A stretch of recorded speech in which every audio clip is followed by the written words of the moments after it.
गण गणपते नमः। बोले लक्ष्मी माता की जय। आप सभी को दीपावली पर्व की हार्दिक शुभकामनाएं। यह दीपावली आपके जीवन में मंगल ही मंगल करे और आपकी जो भी मनोकामना हो वो सारी मनोकामनाएं इस साल दीपावली पे आपकी माँ लक्ष्मी की कृपा से पूर्ण हो जाए और आपके जीवन में खुशियां ही खुशियां रहे।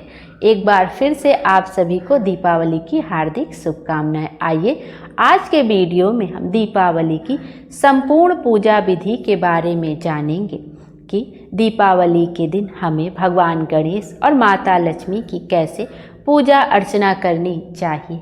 आइए अब देखते हैं संपूर्ण पूजा विधि। कलश के साथ हमें दीपावली का पूजन, कलश स्थापना के साथ हमें दीपावली का पूजन कैसे करना है। दीपावली हिंदू धर्म का इतना बड़ा त्यौहार होता है तो इस दिन कलश स्थापना करके अवश्य ही पूजन करना चाहिए। बहुत सारे लोग तो पंडित जी को बुलाकर भी पूजन करवाते हैं और बहुत लोग खुद से ही करते हैं। और आइए जानते हैं यदि हम खुद से पूजा करते हैं तो हमें किस तरह से पूजन करना है। बोलिए लक्ष्मी माता की जय। अब एक आप स्वच्छ जगह का चुनाव कर लीजिए जहाँ पे आपको पूजन करना है। वहाँ चाहिए तो आप फूलों से लड़ियाँ सजा लीजिए। मंदिर के आसपास जगह हो उसको स्वच्छ कर लीजिए। पूरब पश्चिम की दिशा देख लीजिए। क्या भी कहा जाता है कि आपका मुख उत्तर दिशा की ओर हो। आप इस तरह से भी भगवान गणेश और लक्ष्मी जी का पूजन कर सकते हैं। उत्तर की दिशा धन की दिशा मानी जाती है तो आपका मुख उत्तर दिशा की ओर हो, ऐसा पाटा सेट करके भी आप पूजन कर सकते हैं। नहीं तो आप पूरब पश्चिम तो किधर भी पूजा कर सकते। सबसे अच्छा होता है कि आपका मुख पूरब की ओर हो, आप पूजन कर लीजिए। और लक्ष्मी जी का पूजन है तो उत्तर दिशा की ओर आपका मुख हो, तब भी आप अच्छे से पूजन कर सकते हैं। ये भी शुभ होता है। तो दिशा देख लीजिएगा, वहाँ पे आप अच्छे से पानी से साफ़ कर लीजिएगा, पोछा लगा दीजिएगा, फिर हाथों से लीप दीजिएगा, गंगा जल का छिड़काव कर दिए और खुद भी स्नान करके स्वच्छ वस्त्र पहन के अच्छे से तैयार होके तब माँ लक्ष्मी का पूजन करिएगा। माँ लक्ष्मी जी के पूजन करने के लिए अच्छे से सज धज जाना चाहिए। जो भी हम कर सके साफ वस्त्र पहनने चाहिए। आप जो भी श्रृंगार करना चाहते हैं तो अच्छे से श्रृंगार कर लीजिए। उसके बाद पूजन करिए। उसके बाद एक जगह को आपने स्वच्छ कर लिया, वहाँ गंगा जल से आपने छिड़काव कर लिया। अब वहाँ पे एक चौकी लगा लीजिए। पाटा चौकी जरूर लगाना चाहिए। जमीन पे पूजन नहीं करना चाहिए, किसी ऊंचे स्थान पर ही पूजन करना चाहिए। एकदम जमीन पे डायरेक्ट पूजा नहीं की जाती है माँ लक्ष्मी की, भगवान गणेश की। तो एक कोई चौकी पाटा ले लीजिए। घर में पीढ़ा होगा तो आप उस पर भी पूजन कर सकते हो। उसको गंगा जल से छिड़क के शुद्ध कर लीजिए और उस पर पूजन कर लीजिए। पतला पीढ़ा भी होगा तब भी काम चल जाएगा, बस कुछ थोड़ा सा ऊंचा होना चाहिए उनको आसन देने के लिए। तो इस तरह से एक जगह का आप चुनाव कर लीजिए। वहाँ पे एक लकड़ी का पाटा बिछा लीजिए। उस पर लाल वस्त्र हो तो लाल बिछा दीजिए, पीला हो आपके पास तो पीला वस्त्र बिछा दीजिए। उसके बाद भगवान गणेश जी की प्रतिमा और जो माता लक्ष्मी की आप प्रतिमा लाए हैं वहाँ पर चावलों का आसन देकर या फूलों का आसन देकर आप वहाँ पे गणेश जी और माता लक्ष्मी की प्रतिमा को विराजित कर दीजिए। और भगवान गणेश जी के दाहिने भाग में माता लक्ष्मी विराजती हैं। बाएं भाग में कभी भी माता लक्ष्मी को विराजा नहीं जाता। जो बायां भाग होता है वो जो उनकी धर्म पत्नी होती है उनके लिए होता है और माता लक्ष्मी उनकी जो है माँ है, माँ समान है तो उनकी माँ है माता लक्ष्मी। तो इसलिए आप भगवान गणेश के दाहिने हाथ पे माता लक्ष्मी को विराजिएगा, इस बात का ध्यान रखिएगा। इस तरह से जब माँ लक्ष्मी को विराजित कर दीजिएगा दाहिने ओर भगवान गणेश जी के, उसके बाद फिर जो आपको कोई रुपया पैसा है, सिक्का यदि आप लेके आए हैं, चांदी का कॉइन, तो वो सब भी आप पूजन में रख सकते हैं। कुछ नगद रुपया भी आप पूजन में रख सकते हैं और अगली बार उससे दीपावली पर कुछ आप अपने लिए या भगवान के लिए खरीद सकते हैं। लक्ष्मी जी की भी पूजा होती है तो धन तो लक्ष्मी जी का ही स्वरूप है, तो आप धन जरूर कुछ रखिएगा। आप 500 1000 का नोट रख सकते हैं, 100 रुपये का नोट रख सकते हैं, जो भी जितना भी हो। आपके पास 10-10 की गड्डियाँ हो तो 20 की गड्डी हो तो आप उसको भी उठा के रख सकते हैं पूजन में। चांदी का कोई सिक्का हो, सोने का कुछ हो तो आप उसको भी पूजन में रख सकते हैं। धनतेरस पर कुछ ले आए हैं तो आप उसका धनतेरस पर भी पूजन कर सकते हैं और दीपावली पर भी कर सकते हैं। करना चाहें तो कर सकते हैं, नहीं तो आप स्किप कर सकते हैं। और इसके बाद आपको कलश की स्थापना करनी है। अगर आपके पास कोई पोस्टर हो जैसे दीपावली का भगवान गणेश जी जिसमें बने हैं, लक्ष्मी माता बने, तो आप उसको भी चिपका के उसका भी पूजन कर सकते हैं। और आपके पास कोई प्रतिमा है, जैसे बहुत लोग पीतल की ले लेते हैं, तांबे के ले लेते हैं, तो हर बार उसी का पूजन करते हैं, तो आप उसको गंगा जल से छिड़क के उसी का पूजन फिर से करिएगा। और मिट्टी की मूर्तियाँ तो आपको हर बार नई ही लेनी होती हैं, तो नई मूर्तियाँ हैं तो आसन दे के आप विराजित कर दीजिएगा, और पुरानी मूर्तियाँ तो उनको गंगा जल से छिड़क के उनको भी आसन पर विराजमान कर दीजिएगा। आइए अब दीपावली की इतनी बड़ी पूजन है तो कलश स्थापना भी कर लेते हैं। कलश स्थापना हमेशा अपने बाएं ओर करनी चाहिए। जिधर आप बैठते हैं हमेशा आपके बाएं हाथ पर ही कलश विराजित होता है, इस बात का भी ध्यान रखिएगा। हमें बाईं ओर कलश स्थापित करना है और लक्ष्मी जी के दाहिने ओर कलश रहेगा। हमारी बाईं ओर तो माता लक्ष्मी का दाहिने ओर हो जाएगा। अब वहाँ पे आपको चावलों का आसन देना है। चावलों के आसन आप सादा आसन भी दे सकते हैं या अष्टदल कमल भी बना सकते हैं। तो अष्टदल कमल बनाने के लिए आप 4 लाइन खींचेंगे, फिर उसमें 2 तिरछी तिरछी लाइन खींचेंगे तो आपका अष्टदल कमल सिंपल से बन जाएगा। माता को कमल बहुत प्रिय है, इसलिए अष्टदल कमल बनाया जाता है। तो अष्टदल कमल बनाकर उस पर आपको लोटा रखना है, तांबे या पीतल का। उस लोटे में थोड़ा सा, पूरा लोटे में जल भर लीजिए। उसमें आप डाल दीजिए 1 सुपारी, 1 कमल गट्टा, 1 फूल, 1 रुपए का सिक्का, हल्दी की गांठ और लौंग इलायची भी आप डाल के, कमल गट्टा जरूर डालिएगा। ये माँ लक्ष्मी का पूजन है तो कमल गट्टा माँ लक्ष्मी को बहुत प्रिय है। तो ये सारी चीज़ें डाल के आप अक्षत और अक्षत नहीं, एक पुष्प भी उस लोटे में आप डाल दीजिए। जल के लोटे में हल्दी की गांठ हो गई, आपकी सुपारी हो गया, कमल गट्टा हो गया, पुष्प हो गया, लाल पीला पुष्प जो भी है आप उसमें एक डाल दीजिएगा, और लौंग इलायची भी आप डाल सकते हैं। 1 सुपारी उसी में डाल दीजिएगा। और फिर लोटे के ऊपर जो लोटे का सर होता है, मुंडी होती है, उस पर कलावा जरूर बांध दीजिएगा, मौली जरूर बांध दीजिएगा, उसको खाली नहीं रखना चाहिए। और उसके ऊपर अब आपको आम का पल्लव लगाना है। आम का पल्लव मिल जाए तो 5-7 जो भी मिले लगा दीजिए, और नहीं है तो अशोका का पत्ते या फिर पान के पत्ते का आप वो बना दीजिए, जो उसके अंदर डाला जाता है, पल्लव लगाया जाता है। फिर उसके ऊपर चावलों से भरकर कोई कटोरी रखिए या किसी प्लेट में चावल से भरकर रखिए। आप उसके ऊपर भी दीपक प्रज्वलित कर सकते हैं, या उसके ऊपर आप नारियल रख सकते हैं, कलावा बांध के या मौली धागा बांधकर, या आप चुनरी बांध के भी नारियल को रख सकते हैं। नारियल को हमेशा लेटाकर ही रखना चाहिए, और जो उसके नेत्र होते हैं वो हमारी तरफ होने चाहिए। जो उसके 3 नेत्र होते हैं ना, वो हमारी तरफ होने चाहिए। हमेशा जो व्यक्ति पूजा करता है उसके तरफ वो नेत्र होने चाहिए। इस तरह से आप कलश स्थापना कर सकते हैं। जो आपने अक्षत रखा उस पर थोड़ा हल्दी डाल दीजिएगा, और जो ऊपर आपने चावलों की ढेरी रखी है वो हल्दी डाल दीजिएगा। माता रानी की पूजा है तो माता को हल्दी कुमकुम बहुत प्रिय है, तो हर जगह हल्दी का प्रयोग जरूर करिएगा। तो हल्दी डाल दीजिएगा, पीला हो जाएगा वो। उसके बाद आप चाहें तो नारियल रख सकते हैं, मैंने आपको बता दिया, और चाहे तो आप 2 दियाँ रख सकते हैं कि सारी रात आपका दिया जले, आपका पूजन अच्छे से संपन्न हो। कलश दीपदान भी कर सकते हैं इस तरह से। तो आप चाहे दीपक रख लीजिएगा, चाहे नारियल रख लीजिएगा, आपकी इच्छा के ऊपर है। और नारियल आप नहीं भी रखते हैं कलश के ऊपर तो नारियल समर्पित जरूर करिएगा, ये बहुत ही शुभ होता है। तो इस तरह कलश का भी पूजन कर लीजिएगा। 5-7 जगह रोली हल्दी से टीक दीजिएगा। आम के पत्ते पर 5-7 जगह रोली हल्दी लगा दीजिएगा। जो कटोरी है उस पर अगर नारियल रखा है तो नारियल को भी टीक दीजिएगा, उसके ऊपर अक्षत समर्पित कर दीजिएगा, पुष्प समर्पित कर दीजिएगा। आप कलश पे स्वास्तिक भी बना सकते हैं, अपने कलश को चारों ओर से सजा सकते हैं। इस तरह से आप कलश स्थापना करिएगा। जो मेन चीज़ था कलश में डालने का मैंने वो बता दिया। उसको के ऊपर चावलों की ढेरी बना के रखनी है प्लेट में, उसके ऊपर ही आपको दीपदान करना है। फिर दीपक प्रज्वलित कर दीजिएगा, उसके बाद ही हम अपना पूजन शुरू करेंगे। दीपक हमेशा पूजन का साक्षी होता है, तो दीपक प्रज्वलित करने के बाद ही पूजन शुरू करना चाहिए। अब उसमें आप देसी घी का दीपक प्रज्वलित करिएगा तो पूजा में बहुत ही शुभ माना जाता है। आप सब देसी घी का प्रज्वलित नहीं कर सकते, तो एक दीपक जो आपने उसके ऊपर रखा है उसको दीपक देसी घी का प्रज्वलित कर दीजिएगा। इस तरह से दीपक प्रज्वलित कर दीजिएगा। अब हम गणेश जी, लक्ष्मी जी सबका पूजन करेंगे। बहुत लोग अपने घर में पूजन करते हुए विष्णु जी भी स्थापित कर सकते हैं, तो यदि आप विष्णु जी को भी साथ में स्थापित करना चाहते हैं तो आप जो है एक सुपारी लेकर उस पर मौली बांधकर उसको भगवान विष्णु के निमित्त बना के आप पूजन कर सकते हैं, या विष्णु भगवान की प्रतिमा भी रख सकते हैं। हम लोग सिर्फ गणेश लक्ष्मी जी का पूजन करते हैं, और जो हम लोग सामान वगैरह लाए रहते हैं उसका पूजन करते हैं। तो गणेश लक्ष्मी जी का ही ये मेन पूजन होता है, और बहुत लोग विष्णु भगवान का भी पूजन करते हैं। यदि आप लोग करते हैं तो साथ में करते चलिएगा, नहीं करते होंगे तो आप गणेश लक्ष्मी जी का पूजन कर लीजिएगा। हमने गणेश लक्ष्मी जी को आसन दे दिया, अब सब कुछ कर दिया, अब गणेश जी का हम पूजन करेंगे। आपने दीपक भी प्रज्वलित करके रख दिया है, इस तरह से दीपक प्रज्वलित हो गया। अब हम क्या करेंगे, एक थोड़ी सी चावलों की ढेरी बना लेंगे या स्वास्तिक बना लेंगे, उस पर एक हम सरसों के तेल का दीपक माता के तरफ प्रज्वलित करके रख देंगे, जिससे ये सरसों का तेल, क्योंकि देसी घी सबके यहाँ पूरा पर्याप्त हो, ज़रूरी नहीं कि रात भर जल सके, तो आप एक सरसों का तेल प्रज्वलित कर दीजिएगा और वो सारी रात आपका जलना चाहिए, अखंड ज्योति जलनी चाहिए।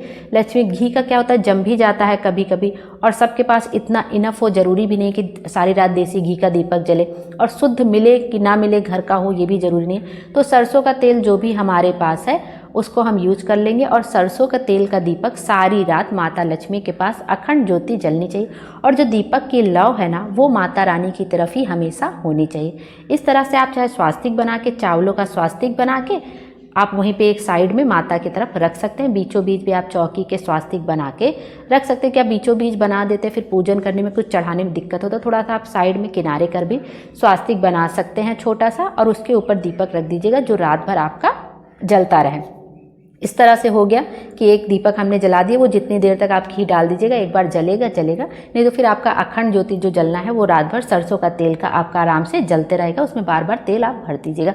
रात भर जलना अखंड ज्योति बहुत ही शुभ होता है, अंधकार हमारे घर में नहीं होना चाहिए, क्योंकि इसी दिन जब माता रानी भ्रमण के लिए निकली थी और जिनके घर में अंधेरा था उनके घर में नहीं गई थी। एक बुढ़िया माई थी जो चरखे सूत काट रही थी, उनके घर में एक ऐसे दिए की रोशनी टिमटिमा रही थी, उनके घर माता रानी गई थी और उनके घर रुक के उन्होंने उस घर का उद्धार कर दिया था, उस बुढ़िया का उद्धार कर दिया। तो वही हम माता रानी से कृपा करेंगे कि हे माता रानी, जैसे आपने उन बुढ़िया माई का उद्धार किया वैसे हमारा भी करिएगा। तो इस तरह से दीपक प्रज्वलित कर दीजिएगा, एक सरसों के तेल का आप स्वास्तिक बना के या चावलों की ढेरी दे के। इसके बाद आइए अब गणेश जी का पूजन करते हैं। सबसे पहले गणेश जी का ही पूजन किया जाता है। गणेश जी को आप जनेऊ हो तो पीला जनेऊ समर्पित कर, यदि सफ़ेद जनेऊ तो हल्दी में भिगोगे, उसको पीला कर दीजिए, छिटक के उस पर हल्दी डाल दीजिए तो वो पीला हो जाएगा। जनेऊ समर्पित कर दीजिए। जनेऊ नहीं है तो कोई पीला वस्त्र लाए हैं, चुनरी लाए हैं, लाल पीला कपड़ा जरूर समर्पित करना चाहिए। पीला गणेश जी को समर्पित करना चाहिए और लक्ष्मी जी को लाल समर्पित करना चाहिए। तो जनेऊ समर्पित कर दीजिए, पीली वस्त्र है लाया है, पीली चुनरी है तो वो गणेश जी को समर्पित कर दीजिए। रोली है, हल्दी है, कुमकुम है, वो जरूर समर्पित करिए। अक्षत समर्पित करिए, पुष्प समर्पित करिए, दूर्वा समर्पित करिए और पान के पत्ते पे उनको खील है, बतासा है, देखो कहीं कहीं पे लावा भी कहा जाता है, तो खील, बतासा, पान, सुपारी, ध्वजा, नारियल हम लोग आरती में गाते हैं, पान जरूर समर्पित करिएगा। उस पर लौंग इलायची ज़रूर रखिएगा। सुपारी भी आप रख के उनको समर्पित कर दीजिएगा। एक लड्डू, खील, बतासा, ये सारी चीज़ें रख के भगवान गणेश को समर्पित कर दीजिएगा। पान का पत्ता बहुत शुभ होता है तो भगवान गणेश को जरूर समर्पित करिएगा। इस तरह से भगवान को समर्पित कर दीजिएगा। उनको दूर्वा जरूर समर्पित करिए। 11, 21, 51 मिल जाए तो करना चाहिए, जो ना मिल पाए आप उसके लिए परेशान मत होइएगा। भगवान हमेशा भाव के भूखे होते, ये तो हमारी श्रद्धा होती है कि हम उनको क्या क्या समर्पित कर दें। तो इस तरह से गणेश जी का पूजन कर लीजिए। रोली हल्दी लगा दीजिएगा, चंदन लगा सकते हैं आप उनको, सिंदूर भगवान गणेश को आप लगा सकते हैं। जो जो चीज़ आपके पास होगी वो उनको आप लगा दीजिएगा। उसके बाद माता लक्ष्मी का पूजन करेंगे। माँ लक्ष्मी जी को चुनरी उड़ाएंगे, लाल रंग की चुनरी उड़ाएंगे। हल्दी कुमकुम उनको बहुत प्रिय है तो हल्दी कुमकुम उनको ज़रूर से ज़रूर लगाइएगा। फिर माता लक्ष्मी को सिंदूर भी लगाएंगे। 2 बार उनको सिंदूर लगाकर अपने मांग में आप उसको लगा सकते हैं। सिंदूर लगा दीजिए, उनको चुनरी उड़ा दीजिए। कमल का फूल उनको जो मिलता है, कमल का फूल मार्केट से ले आइएगा, वो ज़रूर समर्पित करिएगा। उसके पत्तियों को थोड़ा सा खोल दीजिएगा और कमल का फूल माँ लक्ष्मी को ज़रूर से ज़रूर समर्पित कर दीजिएगा। मार्केट में कमल गट्टा, गोमती चक्र और कौड़ी मिलती है तो उसको माता रानी को ज़रूर समर्पित करिएगा। प्लेट में करके समर्पित कर दीजिए, 5-5 करके या 2 जितने भी मिल जाए उतने आप समर्पित कर दीजिएगा।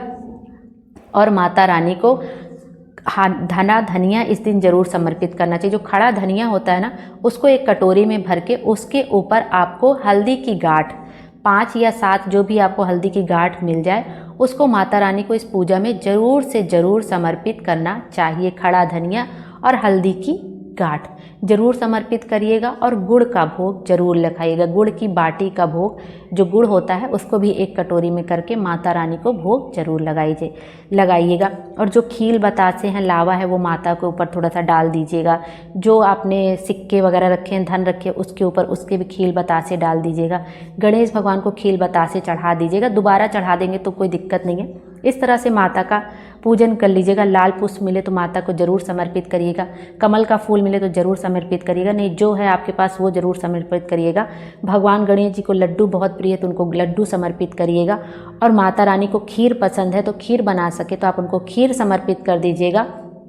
और साथ ही साथ जो मिठाई फल वगैरह है, ऋतु फल है, मौसमी फल है, वो ज़रूर समर्पित करिएगा, मिठाई ज़रूर समर्पित करिएगा। इस तरह से माता का पूजन कर लीजिएगा। उसके बाद माता रानी को पान के पत्ते पर आपको खील बतासा ज़रूर रखना है और आपको रख देना है खील बतासे के साथ लड्डू है, मिठाई है, जो भी फल है वो माता को रख के आपको समर्पित कर देना है। पान का पत्ता माता रानी को जरूर समर्पित करना है। एक पान का पत्ता आप और लीजिएगा और उसमें माता रानी को शहद लगा के ज़रूर से ज़रूर रखिएगा। माता रानी को खीर तो बहुत प्रिय है, लेकिन खीर से वही ज़्यादा प्रिय है माता रानी को शहद। तो शहद इस दिन माता लक्ष्मी को आप ज़रूर समर्पित करिएगा। एक अलग से पान का पत्ता लीजिएगा और उसमें शहद रखकर माता रानी को ज़रूर से ज़रूर समर्पित करिएगा, भूलिएगा नहीं। इससे माता रानी घर में धन के भंडार भरती हैं और माता रानी को खीर से भी बहुत अधिक प्रिय शहद का भोग होता है, तो उनको एक पान के पत्ते पर शहद की कुछ बूंदें रख के अवश्य समर्पित करिएगा। खील बतासे आप ऐसे भी चढ़ा देंगे तो चलेगा बिना पान के पत्ते का, लेकिन पान के पत्ते पर आपको शहद जरूर रखना चाहिए। और यह जिस पे खील बतासे आप रख रहे हैं उस साइड में थोड़ा सा शहद भी आप रख के माता रानी को समर्पित कर दीजिएगा। इस तरह से माँ का पूजन कर लीजिएगा। अब सप्त धान भी चढ़ाया जाता है, बहुत जगह पे हम लोग भी चढ़ाते हैं। तो सप्त धान में आपको क्या करना है, घर में जितने भी अनाज होते हैं जैसे गेहूँ है, चावल है, बाजरा है, जौ है, चना की दाल है, काला चना है, मटर है, ऐसे सातों चीज़ मिला के, खड़ा धनिया भी आप उसी में शामिल कर सकते हैं, हरा मूंग है, हरा मूंग जरूर से ज़रूर शामिल करिएगा। ऐसे 7 चीज़ माँ को समर्पित की जाती है। 7 चीज़ें, राजमा है, मतलब 7 दान हो जाने चाहिए आपके। उसमें हरा मूंग जरूर होना चाहिए, खड़ा धनिया आपका जरूर होना चाहिए। अगर खड़ा धनिया आप सप्त में ऐसे सप्त दान में कर दे रहे हैं, सप्त अनाज का जो होता है अगर वो समर्पित कर दे रहे हैं तो आपको खड़ा धनिया अलग से चढ़ाने की ज़रूरत नहीं होगी। तो आप चाहे साथ में भी चढ़ा सकते हैं, या सप्त जो होता है अनाज होता है वो एक साथ चढ़ाइए, या खड़ा धनिया अलग से भी चढ़ा सकते हैं, आपकी मर्जी है। भगवान को जितनी भी चीज़ें समर्पित करो कम ही होती हैं। तो हरा मूंग जरूर रखिएगा, खड़ा धनिया जरूर रखिएगा। ऐसे आप चने की दाल, बाजरा, मूंग की दाल सब मिला के साथ कर लीजिएगा और चढ़ा दीजिएगा। गुड़ की बाटी अवश्य रखिएगा और जो आपने अखंड दीपक जलाया वो जलता रहे दीपक, इस तरह से उसमें तेल डालते रहिएगा। उसके बाद धूप बत्ती जला के रख दीजिएगा। फिर माता रानी को जो फल है, मेवे का भोग लगा सकते हैं आप, खीर का भोग लगा दीजिए, जितना भी आपसे बन पड़े सब कर लीजिएगा। सहज का भोग अवश्य ही लगाइएगा। उसके बाद माता का जो है आप पूजन करिएगा। लोग हाथ में खील बतासा लेके माता रानी की दिवाली की कथा सुनते हैं, तो आप खील लेके जो लावा होता है उसको माता की कथा सुन लीजिएगा। उसके बाद माता की आरती करिएगा, गणेश भगवान की आरती करिएगा, माता लक्ष्मी की आरती करिएगा विधि विधान से, इस तरह से। और उसके बाद अगर आप दीपक जला के आरती कर रहे हैं तब भी आपको जो है माता रानी की कपूर से आरती जरूर करनी चाहिए। आप कपूर जला के 5 या 7 बार घुमा दीजिएगा। और सब चीज़ों का जो भी आप भोग लगाते हैं, आरती करते हैं, आचमन जरूर करिएगा। 2 बार जल से ऐसे दिखा के फूल से या किसी भी चीज़ से हाथ से जल जमीन पे गिरा दीजिएगा। इस तरह से माता को आचमन जरूर किया जाता है। किसी भी पूजा पाठ में दीपक जला रहे हैं आप, भोग लगा रहे हैं, तो जल भी तो अवश्य पिलाएंगे ना, आचमन कर दीजिए। और एक चीज़ और की जाती है, कहते हैं जो खील बतासा होता है, जो खील होता है, उससे माता रानी के ऊपर खड़े होकर वर्षा की जाती है। मतलब ऐसे हाथ में लेकर थोड़ा सा आप जो खील है लावा लेकर माता रानी के ऊपर दोनों हाथों से धीरे धीरे माँ की वर्षा की जाती। कहते हैं माता रानी के ऊपर लावे से वर्षा करने से, खील से वर्षा करने से हमारे घर में धन की वर्षा होती है। तो धन की वर्षा कराने के लिए अपने घर में माता रानी के ऊपर भी आपको खीलों की वर्षा करनी होगी। तो लास्ट में आप ऐसे खील से उनके ऊपर डाल दीजिएगा, वर्षा कर दीजिएगा दोनों हाथों। और घर के सभी लोग चाहें तो उनके ऊपर ऐसे धन की वर्षा कर सकते हैं। खीलों की हम लोग क्या धन की वर्षा करेंगे, माता ही हमारे ऊपर करेंगी। तो जो है उनके ऊपर खील की वर्षा कर दीजिएगा, जिससे माता बहुत अधिक प्रसन्न होती है। इसके बाद ही आपकी पूजा संपूर्ण होगी। अपनी गलतियों के लिए क्षमा याचना मांग लीजिएगा और आप दक्षिणा जरूर पूजा में समर्पित करिएगा। 20 है, 21 है, 51 है, 101 है, जितना भी आपसे बन पड़े वो जरूर समर्पित करिएगा। दक्षिणा समर्पित करने से क्या होता है, जो भी त्रुटि होती है, हमारी गलती होती है पूजा में, भूल चूक के लिए हम दक्षिणा समर्पित करते हैं। और माता रानी को आप श्रृंगार का सामान भी समर्पित कर सकते हैं। मेहंदी है, चूड़ी, बिंदी तो शुभ होती है, आलता शुभ होता है, तो 2, 5, 7 जितना भी बन सके आप माता रानी को सुहाग की सामग्री जरूर से ज़रूर समर्पित करिएगा। ज़्यादा नहीं तो 2 ही समर्पित कर दीजिएगा, चूड़ी समर्पित कर दीजिएगा, बिंदी समर्पित कर दीजिएगा और बाद में उसको छुआ के आप स्वयं ग्रहण कर लीजिएगा। और इसी दिन धन की पोटली भी बनाई जाती है। जब माता लक्ष्मी का पूर्ण पूजन हो जाता है, आरती हो जाती है, दीपक प्रज्वलित कर दिए जाते हैं, उसके बाद धन की पोटली भी बनाई जाती है। और दीपावली का पावन पर्व है तो दीपक तो हम लोग बहुत सारे जलाएंगे, तो आप 5, 7, 11, 21 जितने भी आपकी इच्छा हो दीपक सरसों के तेल का, ये देसी घी का जला के आप मंदिर के जहाँ पे आपने पूजन किया वहाँ पे लाइन से एक साइड से आप लगा सकते हैं, या जहाँ पे आप पूजन कर रहे हैं वहाँ पे भी 5-7 दीपक आपको अवश्य ही प्रज्वलित करना चाहिए। बाकी तो पूरे घर में हम दीपक प्रज्वलित करेंगे उसका तो कोई गिनती ही नहीं रहता, लोगों को अपना शौक रहता है कि बहुत कितना कौन जलाना चाहता है, लेकिन जो शुभ होता है वो 5, 7 माता के पास 9 आपको दीपक देसी घी के हो सके देसी घी प्रज्वलित कर दीजिएगा, नहीं तो सरसों के तेल या तिल के तेल का आप दीपक प्रज्वलित कर दीजिए। एक दीपक तो हमने अखंड जलाया ही है जो कि सारी रात जलेगा, माता की तरफ लौ करके उसमें तेल भरते जाइएगा बीच बीच में। और एक हमने देसी घी का दीपदान किया है, तो दीपक प्रज्वलित किया है, तो उसमें भी जब तक आपसे हो सके तब तक दीपक प्रज्वलित कर दीजिएगा, जब तक आरती वगैरह करते हैं, जब तक धन पोटली वगैरह बनाएं। और माता रानी को इस दिन आप वो जरूर समर्पित करिएगा, श्रीफल जिसे कि नारियल बोलते हैं, तो माता रानी को नारियल भी जरूर समर्पित कर दीजिएगा। और नारियल समर्पित करते समय देखिएगा कि वो जो उसका 3 आँख वाला रहता है, यदि आपके कलश पे नारियल नहीं रखा है, ऐसे भी समर्पित कर रहे हैं, तो उसका जो नारियल समर्पित कर रहा है उसकी तरफ उसका वो आँख का भाग होना चाहिए।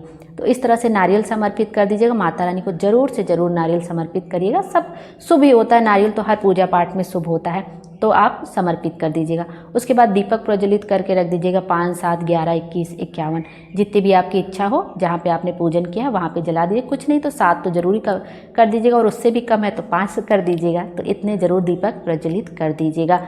उसके बाद पूजन आपका संपन्न हो जाएगा। अब आइए धन की पोटली कैसे बनाते वो भी जान लेते।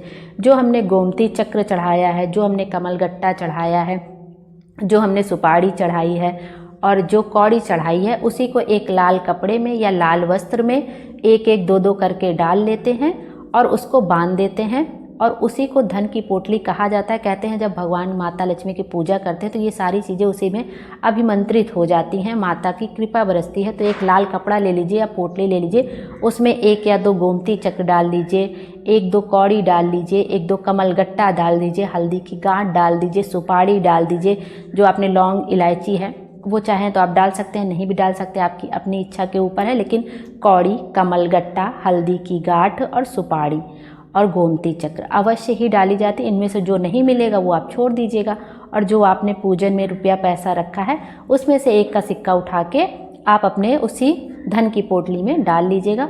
और जब पूजा हो जाए तो पूजा करने के बाद ही ये धन की पोटली बनाई जाती है, किसी लाल कपड़े में बांध के रख लीजिएगा और आपको वहीं पर पूजा वाली जगह पर रख देना है, रात भर रखे रहने देना है, और सुबह आपको अपनी तिजोरी या अलमारी में रख देना है।